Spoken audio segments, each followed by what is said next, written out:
Our guest today on Caribbeana is a husband and wife team, Joanne Haru Blackman and Michael Blackman.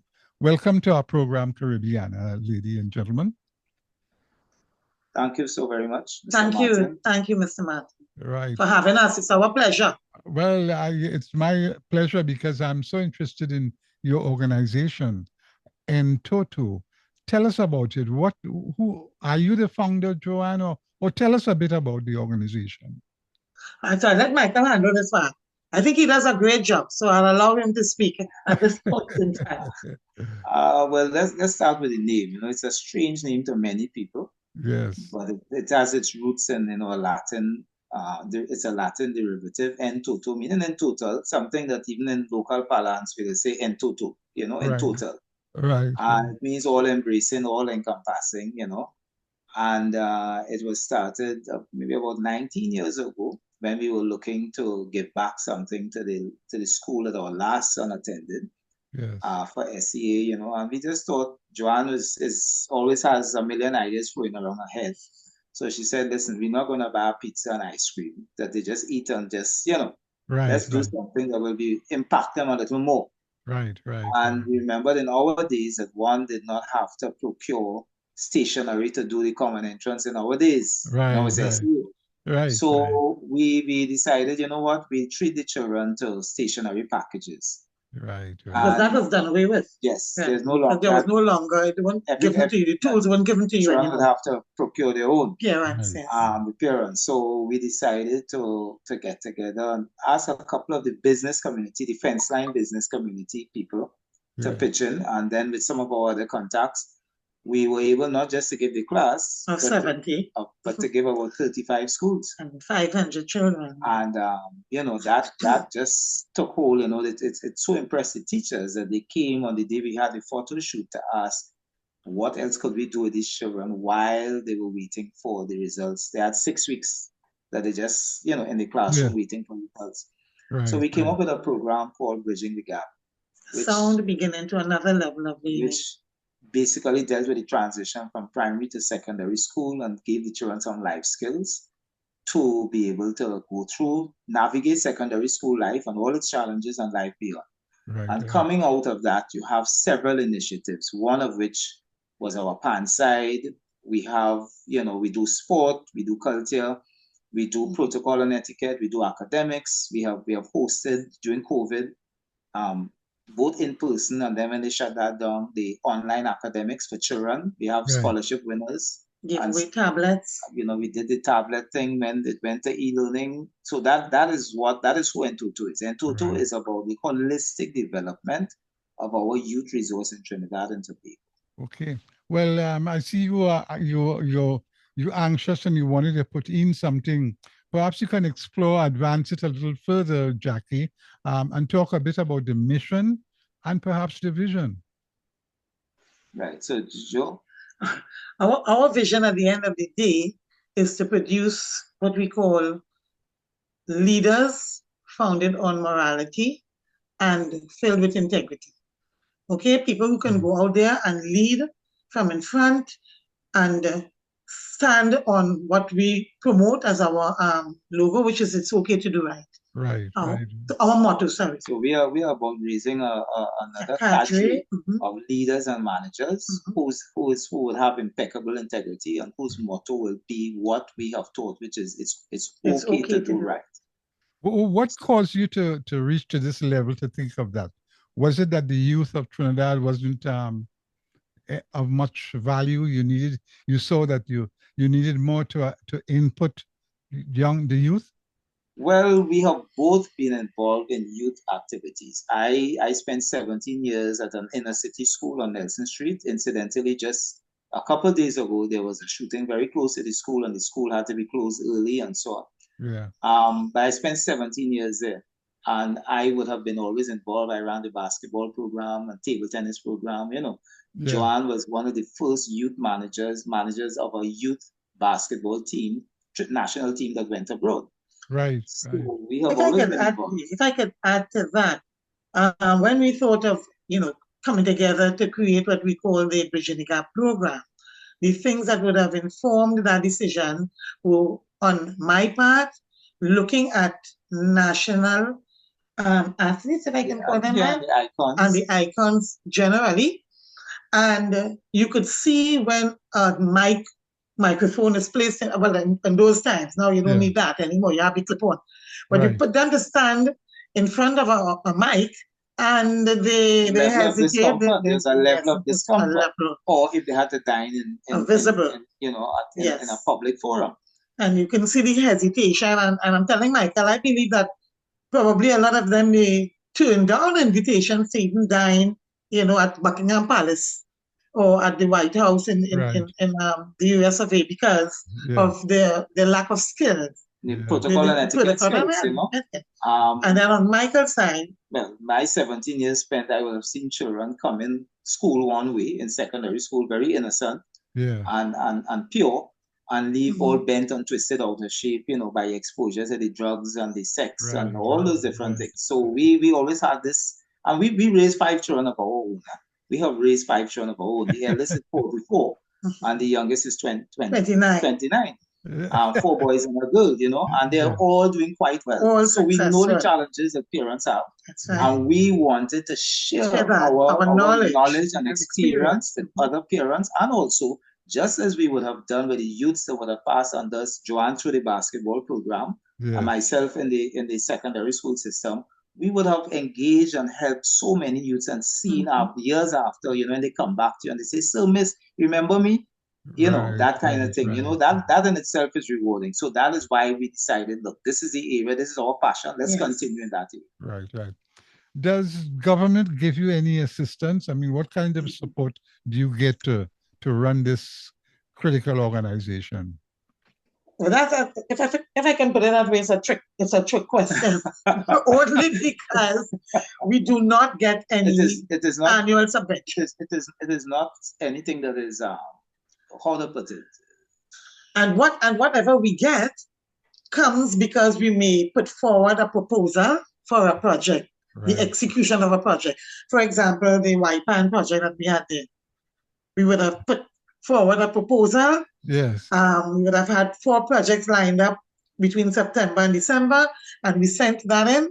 And while what we got may have sounded like much, when you divided it among the 4 projects, it worked out to, how do you put it in a nice way? The point is that we always have a gap to fill in that. We normally, if we get the support we would get, which we are grateful for. And we are grateful for it, I should say that, yes. It would never actually take care of all the expenses. So, and generally, we would get those, that assistance after the fact. Yes. After the fact. So you find that we still have to find ourselves, and in the earlies we took it out of our pockets before we retired. I'm talking about literally some projects would have gone over $60,000-$70,000, and we would have invested the majority of it because we felt there was a worthwhile investment in terms of our youth resource. Yeah. But this is something. It's a little different now that we're retired. I mean, we don't have the finances to throw around like that, So we rely more on the goodwill of well-wishers and supporters. And of course, whenever we can get the assistance from the government afterwards, it helps to replenish the bucket. Right. Boy, it's no strange factor to me. I mean, what I'm doing, I'm retired, and what I'm doing is certainly tantamount similar to what you guys are doing. Right. What do you see as a factor that can engage people who are responsible to assist institutions like yours and so on? Well, the thing is that, thank God, we have been able to call on some of our contacts, friends, and it's all very personal in that. Yeah. You would expect sometimes that the kind of support you would expect from the bigger organizations, the bigger formally, the ones that we know are the mega organizations. Yeah. Sometimes that's not where the help comes from. The help comes from small businessmen who we know, who are personal friends and value what we do. They will come to the events, they will talk to the children. they themselves would have had stories of their own of how they had to overcome challenges in school and so on to arrive at where they are. And it is the small and medium-sized businesses that really, bite into what we have. What I have seen in this country is that I guess the bigger business go behind the big foundations that have the big name, and they will get, more mileage and, the front page kind of thing from. Right. But our work is dealing with the well, I don't want to say anybody's work is not dealing with it too, but our own is smaller and a little more intimate, if you understand what I'm saying. So, we will take 20 children and then out of that, we will have 2 scholarship winners, like 2 of them doing medicine, or a little guy big man now who didn't go to school until he was 13 years old, now a commissioned officer in the Coast Guard. So it's still a small group in that. It's just the wife and I, Joanne? That must be a very gratifying feeling to see that kind of success. Would you say so, Joanne? Let me hear the question again. He's saying it must be very gratifying to see that kind of success. Oh, yeah, definitely. And while we are small, I'm looking at it on the scale. I think that even though we are small, we are national in scope. We do big things. We are national in scope, and we do very large things. Very large things. All right. So that again, for example, and I want to refer to the last event we had there, which is the Young Panis and Nation Building, where we were able to attract over 1,000 students and teachers, over 1,200. Right. All right. And we're talking about over 30-something schools. And we're talking about schools coming from Matla, Mayaro, Princestown, these places, the next event we have coming up in a couple of weeks, we have schools coming from Tobago. Right. So, like I said, it's a small group. So that is why, we, in terms of resources, but in terms of what we do it on a very large scale. And our budgets are never under, and again, that is subjective, but our budgets are never under $150,000 or so. And it's because we have to depend now, as Michael said, on our friends and well-wishers and the small businesses to help us. Right. But tell me, what does government tell you? Let me put it this way. You know what is also pleasing? When you can hear from some of those very state agencies, persons at the middle order, tell you that your name, your organization is well known and respected. That is invaluable. However, it doesn't translate into the financial, the monetary value that you need to do what we're doing. Right. So and to answer the question, it's not a direct answer. It's more indirect. Yeah, we understand, I think it's a marvelous task you all have taken on yourselves to do,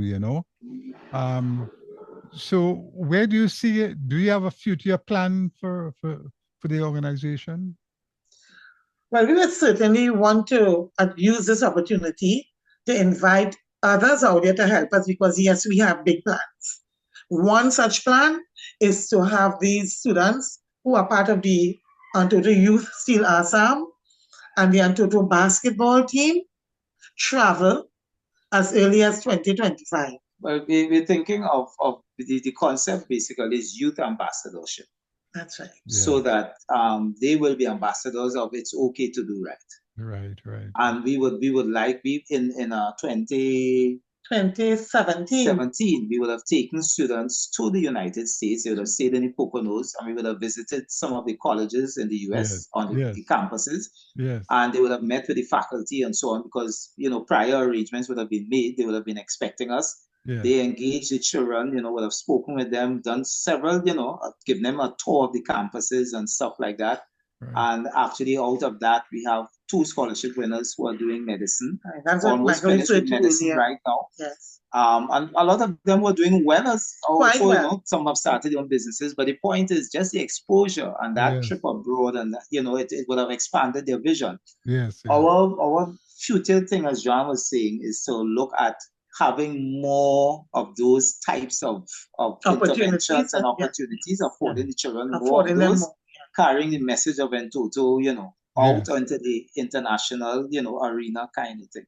And while it is NTOTO's motto, it is nothing that is unattainable to anybody else out there. In other words, it's okay to do right. When you think of what we are saying, it's okay, young people, you don't have to do wrong. You don't have to follow the crowd. You don't have to follow the crowd. You don't have to feel like a nerd if you do the right. You don't have to. It's okay. Right? It's okay. You can do right. You can do right. Right.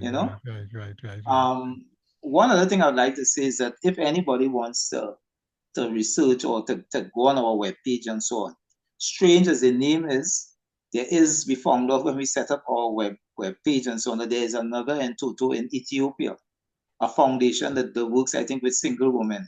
And there's an NTOTO Park and an NTOTO Mountain in Ethiopia, spelled exactly the same way. Wow. So anybody wanting to get on this has to put in the TT, NTOTO TT. Okay. All right. That is critically important, for making contact with us, online, going into our websites and so on. Yeah. Right? NTOTO, and NTOTO is ENTOTO.org. That's an abbreviation for Trinidad and Tobago. Yeah, but that's critical to getting on this. Yes. Well, the person who recommended me to talk to you was a young lady by the name of Debbie Lara, who has a group called Pan Lara Steel Orchestra on teaching pan to children. Yes. And so I'm glad that she referred me to you guys, because now I'll know a little more and I'll be able to expose more to our community, Yeah. Pan Lara has partnered with us, right, John? As a matter of fact, we want to use this opportunity to say thanks to them, because within the last 2 weeks, we received 20 tablets, and our students are going to be using that as part of their development, music theory. Yeah, music literacy. Right. Well, the next time anything is coming down, I'll include a couple of my books. I've written a book called Voices of Pan Pioneers of Trinidad and Tobago. Okay. And I'll send a couple of the books down for you guys that you can use it in your teaching or whatever you so wish. Okay? Okay, thanks. All right. Well, listen, man, it's a pleasure talking to you guys, man. Any last words you'd like to leave us with?